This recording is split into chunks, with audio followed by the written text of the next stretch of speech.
Hello, everybody. Brian here. I'm going to talk about a webinar I'm doing. I'm going to cover about the back testing, different types of strategies or goals of what you want. So in here, I've loaded up in the Pine something called a greedy strategy. Um, you can easily just find it in here under indicators. This is an open source one. Yeah, greedy strategy, that one. So in here, you can see I'm doing this on Bitcoin USD.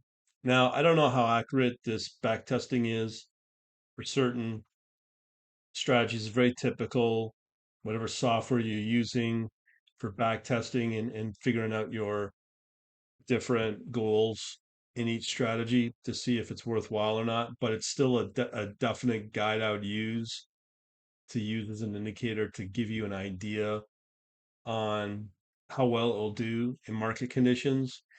So in this case, we have the source code here. I'm not going to get into that.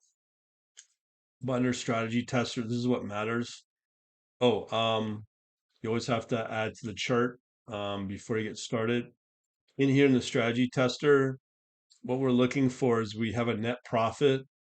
I don't know what the starting profit is. Let me just see here if we can find it. So these are the different inputs for the strategy. Um, there you go. Initial capital, $1 million. So order size. So you can set these up for your automated strategy. This is one of the big reasons why I moved over to TradingView for numerous reasons. Just go into my YouTube playlist at Quant Labs, the channel, and you'll see all different types of videos. You can also probably find a bunch under my uh, different past streams on my TradingView as well under streams. Brian Downing QLN is the handle for TradingView. Anyway, so here, um, not sure. Well, we could probably find out the period of this. So I don't know the starting date of when this started, um, but really it doesn't matter.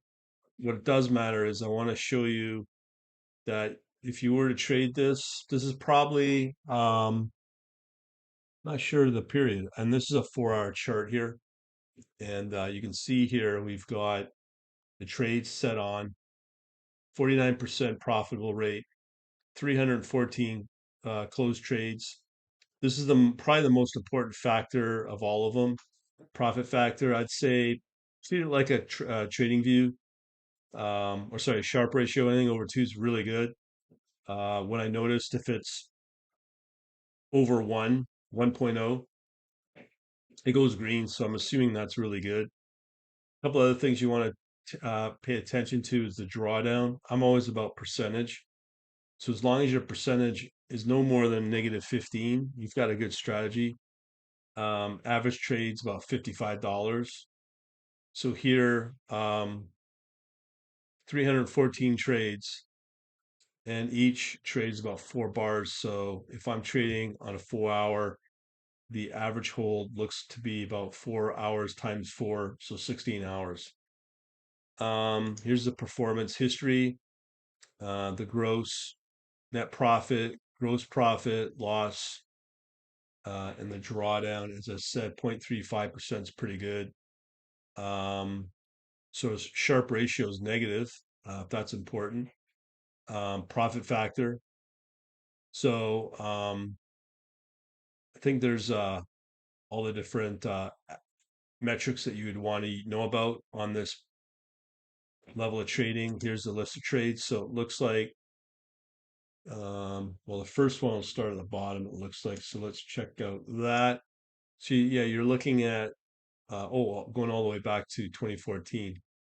Let's see the more recent. So this goes way back. That's why. So 25 $1,000 for the price, profit, um, and then you can see the profit here of each trade plus the losses.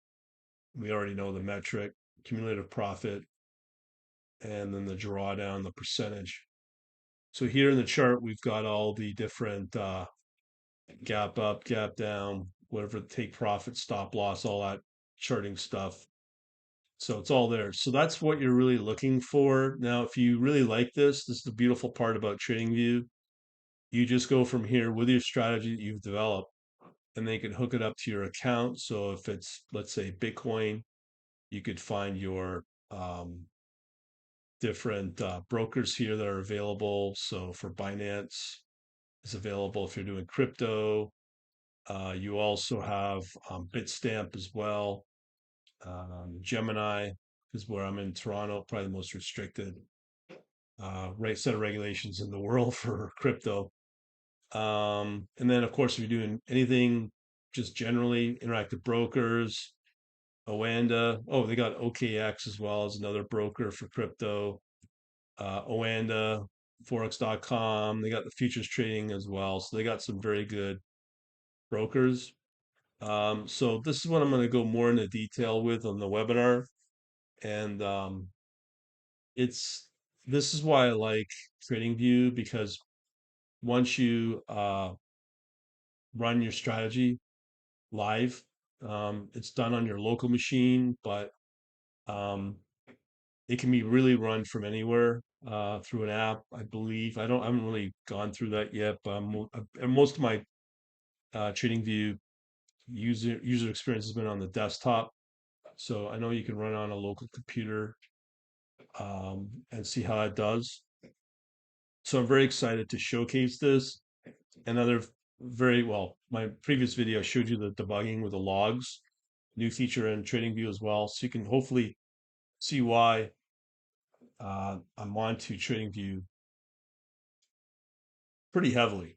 It's a really good platform, very cheap as well for what you get. I think $30 is all you need to do quite a bit. If you want unlimited, you just double that per month and you go crazy. In terms of the indicators, there's over and strategies and whatnot, they're all open. There's over 100,000 available, which is pretty good. In my case, as part of my membership, I have a bunch of invite only scripts that I can make available for people that want to join my service.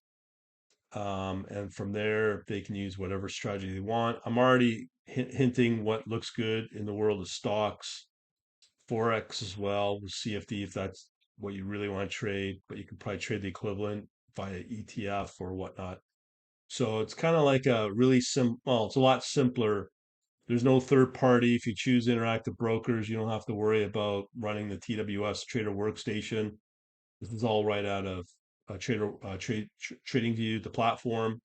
The other thing is you can run this with data, very no cost at all, like real time would be $3 or something for one of the big exchanges like the CME. In my case, with MotoWave, I'm paying another $45 for another fee, DX feed for interactive brokers. It gets really expensive over time, and I'm really wanting to move over to TradingView ASAP so I can cut that cost. And the complexity of running, TWS and then having the MotoWave connect into it. Here, it's just one connection into TradingView. Now, for a lot of people that want to design their own uh, Pine scripts and keep it private for themselves, I think that's a good strategy. Pine script is a proprietary, it's a fairly easy language.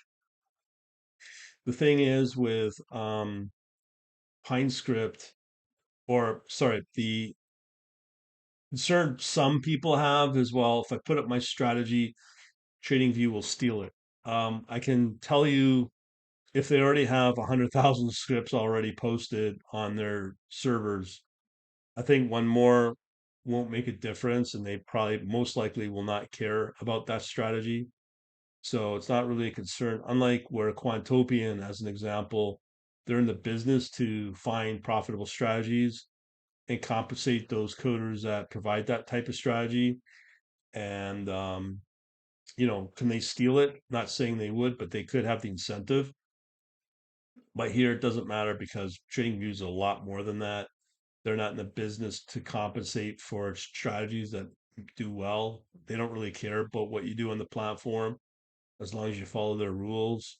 And the big part is the charting, the community, and what TradingView is built out for that.